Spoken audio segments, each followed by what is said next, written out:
آپ کا جو جنون میں نے دیکھا ہے، میں خاص طور پہ اس کو خراج تحسین پیش کرنا چاہتا ہوں۔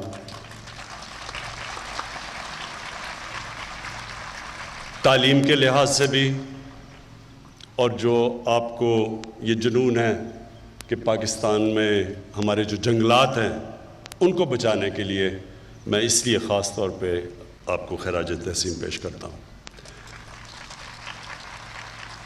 میں آپ سب کو، ہمارے اسٹوڈنٹس جو سامنے ہیں، میں آپ کو خراج تحسین اس لیے پیش کرتا ہوں کہ آپ سب نے کرونا وائرس سے جو ہم کہتے ہیں کہ ہم نے احتیاط کرنی ہے، آپ سب نے یہ ماسک پہنے ہوئے ہیں، تو مجھے بڑی خوشی ہوئی ہے دیکھ کے۔ یہ اس لیے ضروری ہے کہ اللہ نے خاص کرم کیا ہمارے ملک پہ۔ آپ اگر دنیا میں دیکھیں، کرونا کی وائرس کی وجہ سے، اور خاص طور پہ کرونا وائرس سے بچنے کے لیے جو لاک ڈاؤن ہے، اس کی وجہ سے جو دنیا میں تباہی مچی ہے، اللہ نے ہمارے ملک پہ خاص کرم کیا۔ ہمارے لوگوں کے، پاکستانی قوم کے لیے بھی یہ بڑی فخر کی بات ہے کہ انہوں نے بھی SOPs کے اوپر عمل کیا، اور آج ہم جو تباہی آنی چاہیے تھی، جو آئی ہے دنیا میں کرونا وائرس کی وجہ سے، پاکستان اس سے ابھی تک بچا ہوا ہے۔ ہمارے حالات دنیا سے بہت بہتر ہیں۔ ساتھ والا ہمارا ہمسایہ ہندوستان، میں دیکھ رہا تھا اور مجھے بڑا افسوس ہوا دیکھ کے کہ وہاں ایک دن میں تقریباً 700 لوگوں کی فوتگیاں ہوئی ہیں، اموات ہوئی ہیں کرونا کی وجہ سے، اور اللہ کا شکر ہے کہ پاکستان میں یہ کرو نیچے آ رہی ہے۔ تو میں اپنی قوم کو آج اس اوکیزن سے بھی کہنا چاہتا ہوں، بہت ضروری ہے کہ جو قربانی کی عید اب آ رہی ہے، اس میں ہم سب احتیاط کریں۔ میں نے ایڈمنسٹریشن کو بڑے سختی سے کہا ہے کہ SOPs کے اوپر عمل کرنا ہے ہم نے، کہ اللہ نے اگر ہمارے پہ کرم کیا ہے تو ہم اس کا شکر ادا کریں، SOPs پہ عمل کر کے اور احتیاط کر کے، کیونکہ اللہ کہتا ہے کہ میرے سے دعا تب مانگو، پہلے خود کوشش کرو، احتیاط کرو۔ تو انشاءاللہ اگر ہم نے قربانی کی عید پہ احتیاط کی، جو ہم نے پچھلی عید میں نہیں کی تھی، تو انشاءاللہ ہم اس بہت بڑے امتحان سے نکل جائیں گے۔ اب جس مقصد سے میں یہاں آیا ہوں، دیکھیں، یہ جو آپ سب طالب علم بیٹھے ہوئے ہیں، آپ کو سمجھنا چاہیے کہ یہ آپ کے مستقبل کے لیے اب ہے۔ ہمارے ملک میں بدقسمتی سے ہم نے کبھی پرواہ نہیں کی، جس طرح ہم نے اپنے جنگلات کو کاٹا، جس طرح ہم نے آہستہ آہستہ جو اللہ نے نعمتیں بخشی تھیں پاکستان کو، ان کی ہم نے قدر نہیں کی۔ ہم نے جو فارسٹ کور، جو جنگلات کا ہر ملک میں کور ہونا چاہیے، پاکستان بدقسمتی سے وہ ملک ہے جس میں تقریباً دنیا میں سب سے کم جنگلات بچ گئے۔ ہمارے جو انگریز کے زمانے کے بھی جنگل چھوڑے گئے تھے، جس طرح کندیاں میاں والی میں ایک بہت بڑا جنگل تھا، چھانگا مانگا ہم نے بڑا جنگل تھا، اور بھی چیچا وطنی بڑے بڑے جنگل تھے۔ ہم نے آزادی کے بعد بجائے اور جنگلات پاکستان میں اگانے کے، ہم نے ان جنگلات کو بھی صفایا کر دیا، اور اس کا بہت نقصان ہوگا آگے جا کے اپنی قوم کو، اگر ہم نے اپنے جنگلات مزید نہ اگائے، اور جو ہمارے ہرے علاقے ہیں، جو نیشنل پارکس ہیں، ان کو مزید اور نہ بڑھایا۔ تو سب سے پہلے تو میں یہ کہوں کہ پاکستان آزادی سے اب تک 30 نیشنل پارک تھی پاکستان میں۔ آزادی سے اب تک ہم نے اپنے دور میں 9 نئے نیشنل پارکس ڈکلیئر کیے ہیں، اور صرف نیشنل پارک، اور یہ ضروری آپ کے لیے سمجھنا اس لیے کہ نیشنل پارکس ہوتے ہیں جو ہم اپنے جنگلات کو بچا لیں، ادھر پھر جانور بھی بچ جاتے ہیں، ادھر پھر موقع ملتا ہے ہمیں دیکھنے کا، ٹورزم کا، جا کے دیکھنے کا، اپنی جو ماحولیات ہے اس کا بھی دھیان رکھنے کا، کیونکہ جو جنگلات ہوا صاف کرتے ہیں، اور اس کی وجہ سے جو گلوبل وارمنگ دنیا میں جو موسم گرم ہو رہا ہے وہ بھی اس سے بھی بچ جاتے ہیں جتنے آپ اپنے ملک میں درخت اگائیں۔ تو ہم نے سب سے پہلے تو فیصلہ کیا کہ 9 مزید نیشنل پارکس ہم نے ڈکلیئر کر دیے ہیں، تو اور انشاءاللہ اس کو مزید بڑھاتے رہیں گے۔ اس کے بعد اب تک جو ہم نے فیصلہ کیا تھا کہ ہم نے پاکستان میں 10 ارب درخت اگانے ہیں، ابھی 2 سال تک ہم نے 30 کروڑ درخت اگائے ہیں، اور 30 کروڑ درخت اگاتے ہوئے ہم نے نرسریز بنائی ہیں، یعنی جب نئے آپ جنگلات اگاتے ہیں تو آپ کو درختوں کی نرسریز چاہیے۔ تو ابھی جو ہماری نرسریز میں درخت ہیں، انشاءاللہ اگلی جون تک پاکستان میں ہم 1 ارب درخت اگا چکیں گے، اور کیونکہ ہماری نرسریز میں اور پودے اگتے جائیں گے تو انشاءاللہ جو ہمارا ٹارگٹ ہے اس کے ہم قریب پہنچ چکیں گے اپنے 5 سال میں۔ میں آپ سب سے آج اپنی جو پاکستان کے نوجوان ہیں، جو ہمارے فیوچر ہیں اور آپ کا فیوچر ایک ہرا پاکستان ہے، میں آج آپ سب سے اپیل کرتا ہوں کہ آپ نے درختوں کو اگانا ہی نہیں، پودے لگانا صرف نہیں، ان کو بچانا بھی ہے۔ ان کے لیے ہم نے خاص طور پہ جو نگہبان، جنگلات کو بچانے کے لیے جو نگہبان، وہ ہم نے اپوائنٹ کیے ہیں۔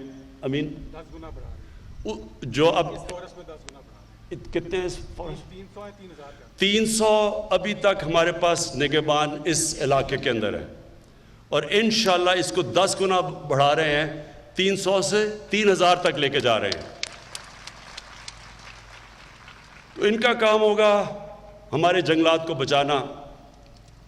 آپ کو پتہ ہے کہ ہم جب سب سے آسان طریقہ جنگل اگانے کا یہ ہے کہ ہم ایک علاقے کے اندر جو چھوٹے پودے، جب یہ درختوں سے جب گرتا ہے بیج اور یہ جو پودے اگتے ہیں، تو سب سے آسان طریقہ ہوتا ہے ان کو بچانا۔ ان کو 3 طرح بچانا پڑتا ہے۔ ایک آگ سے، چھوٹے پودے مرتے کیسے؟ بڑے درخت نہیں مرتے آگ سے، چھوٹے پودے مرتے ہیں۔ تو ایک تو یہ نگہبان کی ذمہ داری ہوگی ان کو آگ سے بچانا۔ دوسری جانور، ایک جانور ہوتا ہے جس کو سے کہتے ہیں، انگریزی میں پوکیوپائن کہتے ہیں، وہ بھی چھوٹے پودے مار دیتا ہے، اور پھر جب بکریاں آتی ہیں جنگل میں تو وہ بھی چھوٹے پودے کھا جاتی ہیں۔ تو ایک ان سے جانوروں سے بچانا ہے، اور تیسری چیز انسانوں سے بچانا ہے۔ وہ لوگ جو کہ جنگلات کاٹتے ہیں، جو لوگ جس کو ہم ٹمبر مافیا کہتے ہیں، جو پورا ایک مافیا ہوتا ہے جو پیسے بناتا ہے درخت کاٹ کے، اور جنہوں نے بڑی تباہی مچائی ہے پاکستان میں، تیسرا ان سے بچانا ہے ان نگہبان ہے۔ تو انشاءاللہ یہ جو میں اپنی آنے والی جو ہماری جو نئی جنریشن ہے، جو آپ سب ہیں، ان کے اندر اب زیادہ شعور ہے اپنے ملک کو، اپنے مستقبل بچانے کے لیے۔ ان کو زیادہ سمجھ ہے اب کہ کتنی ضرورت ہے ایک ملک کو درختوں کی، اور وہ چیزیں سمجھ بیٹھے ہیں جو ہمارے جب ہم بڑے ہو رہے تھے ہمیں کوئی نہیں بتاتا تھا۔ تو اب ایک شعور آ چکا ہے، اور ہم نے یہ فیصلہ کیا ہے کہ ہر سکول کے اندر ہفتے میں 2 گھنٹے ہوں گے ہر سکول کے اندر، جو صرف اس کا مقصد یہ ہوگا کہ بچوں کو مزید اور شعور دینا، کلین اور گرین پاکستان کا، کیسے پودے اگانے ہیں، کیسے اپنے ملک کو صاف رکھنا ہے۔ ہمارے یہ یاد رکھیں کہ ہمارے جو ایمان کے اندر ہمارے نبی صلی اللہ علیہ وسلم نے کہا کہ آدھا ایمان صفائی ہے، اور صفائی بدقسمتی سے اب ہم مغرب میں جائیں تو ہمیں وہاں صفائی نظر آتی ہے، وہ ملک جو مسلمان نہیں ہیں وہاں صفائی زیادہ ہے ہمارے سے۔ تو جو ہمارا یوتھ ہے، نوجوان ہیں، ہمارے طالب علم ہیں، انشاءاللہ ابھی سے آپ کو تیار کریں گے کہ آپ نے اس ملک کا دھیان رکھنا ہے، آپ نے اس ملک کے درختوں کا دھیان رکھنا ہے، آپ نے اس ملک کو جب درختوں کا دھیان رکھیں گے پولوشن سے بچائیں گے، جو ماحولیات تباہ ہو رہی ہیں اس کی وجہ سے۔ لاہور کے اندر کیونکہ ہم نے درخت کاٹ دیے، ہم نے سوچا نہیں. اب لاہور میں جو ماحولیات اتنی بگڑ چکی ہے, پولوشن اتنی زیادہ ہے کہ لوگوں کی صحت کے اوپر اب فرق پڑ رہا ہے. اور اس لیے نوجوانوں کو ہم ابھی سے شعور دینا شروع کریں گے کہ کیسے انہوں نے شہروں کو صاف رکھنا ہے, کیسے انہوں نے اپنے جنگلات بچانے ہیں, اور پھر اس سے آگے بھی جائیں گے کیسے ہم نے اپنا پانی صاف رکھنا ہے, کیونکہ پانی کے اندر بھی ہم سب کچھ گند بلا پھینک دیتے ہیں جس کی وجہ سے بیماریاں ہوتی ہیں, پانی پینے والی گندے پانی پینے کی بیماریاں ہوتی ہیں. جو میں آخری بات کہنا چاہتا ہوں وہ کہ میں نے ساری جگہ اپنے جتنے بھی پاکستان میں شہر ہیں, میں نے یہ اپنے چیف سیکرٹریز کو کہا ہے کہ ہر شہر کا ماسٹر پلان بنایا جائے. ہمارے شہروں کے ماسٹر پلان ہی نہیں ہیں, پھیلتے جا رہے ہیں شہر, ہرے علاقوں کے اندر شہر چلے گئے ہیں. جو زمین ہمیں چاہیے جس کے اوپر اناج اگے ادھر شہر پہنچ چکے ہیں. آگے جا کے مسئلے پڑیں گے ہمیں, ہمارے ملک میں کھانے پینے کی چیزوں کی کمی ہو جائے گی. وہ ملک جو دنیا کے کھانا دے سکتا ہے ادھر کمی ہو جائے گی, صرف اس لیے کہ ہم نے پلاننگ نہیں کی ہوئی شہروں کی. شہر پھیلتے جا رہے ہیں ہمارے, اور وہ ہرے علاقے کم ہوتے جا رہے ہیں. اس کا بھی اثر ہوگا گلوبل وارمنگ پہ بھی اور پولوشن پہ بھی. تو اس کے لیے میں نے سب کو کہا, ٹائم دیا ہوا ہے, اگلے 2-3 مہینے میں ہر شہر کے ماسٹر پلان بن رہے ہیں. اس کے بعد ہم فیصلہ کریں گے کہ شہروں کے ارد گرد گرین علاقے کون سے ہوں گے. اس کے آگے ہم شہر پھیلنے نہیں دیں گے, اور شہروں کے اندر بھی جب ہم شہروں کو روکیں گے تو تبھی ان شہروں کو ہم صاف رکھ سکیں گے. جتنے شہر پھیل جائیں گے اتنے ہم کم ان کی گندگی اٹھا سکیں گے, پانی صاف رکھ سکیں گے, پانی سپلائی کر سکیں گے. جتنے شہر چھوٹے ہوں گے, یعنی جتنے روکیں گے ہم شہر بڑے ہونے سے, تو اس کا بھی پورا ہم پلان کر رہے ہیں. اور انشاءاللہ مجھے یہ امید ہے کہ ہم اپنے ملک کو بچائیں گے. اللہ نے اس میں خوبصورتی دی ہے, اللہ نے نعمتیں بخشی ہمارے ملک میں, اللہ نے وہ چیزیں دی ہیں جو شاید ہی دنیا میں کسی ملک میں ہوں. 12 موسم ہیں پاکستان میں, 12 موسم ہیں ملک میں جو شاید ہی کسی ملک کے اندر ہوں. یعنی ہم سب کچھ اگا سکتے ہیں اس ملک میں, لیکن ہمیں قدر کرنی چاہیے. اللہ کی نعمت ہے یہ ملک, اس کی ہمیں قدر کرنی چاہیے. اور یہ جب آپ درخت اپنے بچاتے ہیں تو اللہ کی نعمتوں کی آپ قدر کرتے ہیں. میں پھر سے بریگیڈیئر صاحب آپ کو تاکید کرتا ہوں, آپ زبردست کام کر رہے ہیں. آپ اپنے بچوں کے اندر یہ شعور پیدا کر رہے ہیں کہ کتنی اللہ کی بڑی نعمت ہے یہ, جب اللہ ہمیں اچھا موسم دیتا ہے, درخت دیتا ہے. سارا پاکستان ریگستان ہی ہو سکتا تھا. کئی ملک ہیں, آپ مڈل ایسٹ میں چلے جائیں وہاں تو ریت ہی ہے, وہاں دبئی چلے جائیں وہاں تو آپ کو درخت ہی مشکل سے نظر آتا ہے.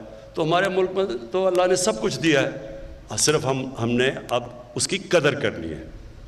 بہت بہت شکریہ. پاکستان پائندہ باد.